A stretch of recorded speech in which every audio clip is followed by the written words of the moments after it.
অনেকে জিজ্ঞেস করেন ডাক্তারবাবু সারাদিনে কটা খাবার খাবো? আমি বলি 3টে খাবার খাওয়ার দরকার সাধারণত।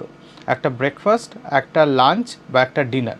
কেউ যদি ব্রেকফাস্টটা বেশি করেন, একটু হেভি করেন, তাহলে তিনি লাঞ্চটা স্কিপ করতে পারেন। তার পরিবর্তে সন্ধ্যের দিকে একটা ছোট স্ন্যাক্স, কিছু একটা স্ন্যাকিং করতে পারেন, আবার রাত্রে ডিনার খেলেন।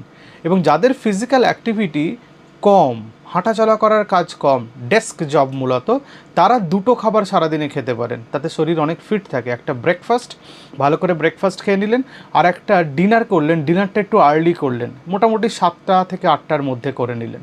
এই 2টো মিল খেয়েও থাকা যায়। সুতরাং সারাদিনে আমরা ছোটোবেলা থেকে যে খাবারের প্ল্যানটা শুনে এসেছি এবং করে এসেছি, তখন খেলাধুলা করতাম আমরা, হাঁটাচলা করতাম, অ্যাক্টিভিটি বেশি ছিল। আমরা ব্রেকফাস্ট খেতাম, লাঞ্চ খেতাম, সন্ধেবেলা খাবার খেতাম, আবার রাত্রে খাবার খেতাম। এই 4টে মিল এখন আর প্রয়োজন নেই। বুঝে শুনে আপনারা খাবেন।